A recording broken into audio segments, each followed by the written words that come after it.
Have you ever sat in a conversation, smiling, nodding, while inside you were screaming to be heard? Or maybe you've walked away from an argument, not because you didn't care, but because speaking felt far too dangerous. If that sounds painfully familiar, you're not alone. Today, we're diving deep into the psychology of people who stay silent to protect their inner world. Explain the psychology. This silence isn't laziness. It's not rudeness. It's a sophisticated psychological defense. In attachment theory, this often stems from avoidant attachment. When a child learns that expressing needs leads to rejection, dismissal, or even punishment, they adapt. They build an invisible wall. Your brain creates emotional self-protection, a freeze response from the nervous system. When vulnerability feels threatening, the body shuts down expression to keep you safe. Psychologists call this emotional withdrawal or defensive silence. It's not that you have nothing to say. It's that sharing feels like handing someone a weapon. Simple truth. Your silence became the safest place to live. Hidden pain and childhood roots.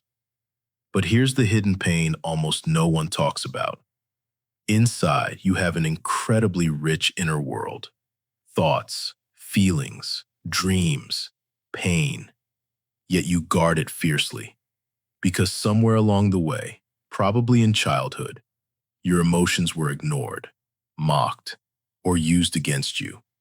Maybe your parents said, "Stop crying," or "You're too sensitive." Maybe you were the easy child who never caused problems.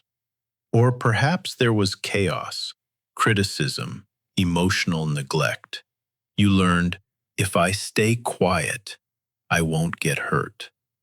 Now, as an adult, there's this constant inner conflict. You desperately crave real connection, but the terror of being truly seen, misunderstood, or abandoned feels overwhelming. So you stay silent. You protect the only safe place you have ever known, your inner world. It's exhausting. Loneliness wrapped in independence. Signs and real-life examples. So how does this show up in real life? Here are 6 clear signs.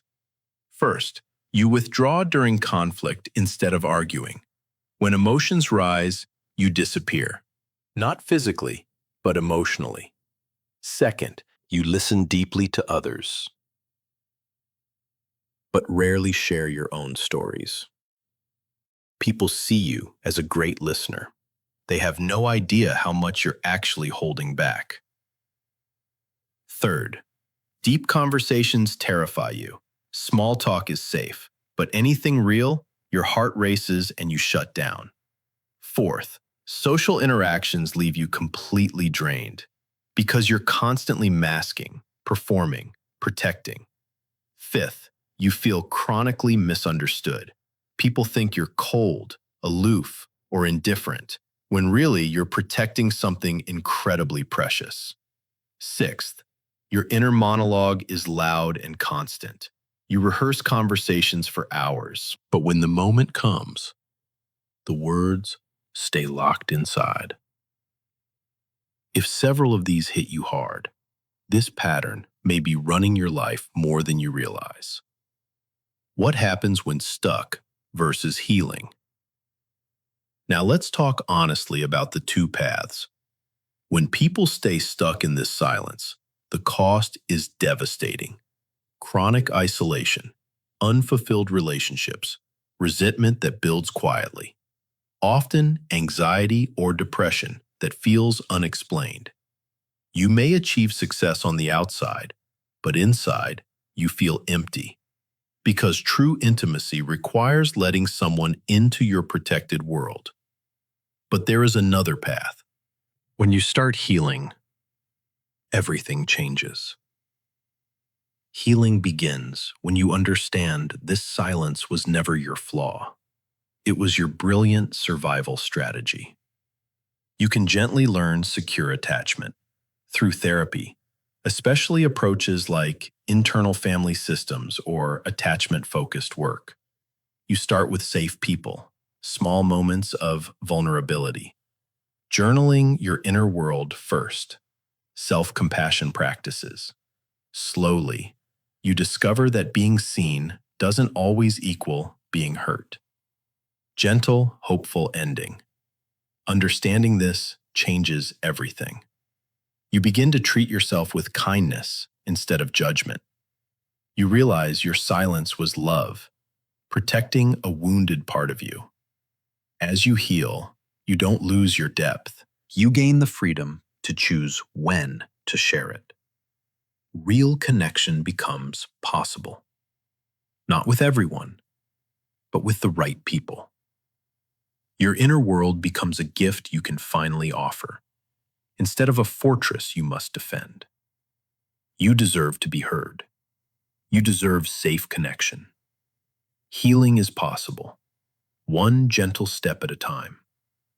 If this video touched something deep inside you, please do two things right now. First, hit the like button. It really helps this message reach others who need it. Second, in the comments, I want to hear your story. Write one word or one sentence about how this shows up in your life. You're not alone. Sharing here can be the first safe step.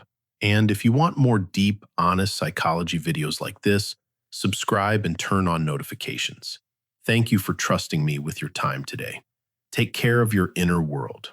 I'll see you in the next one.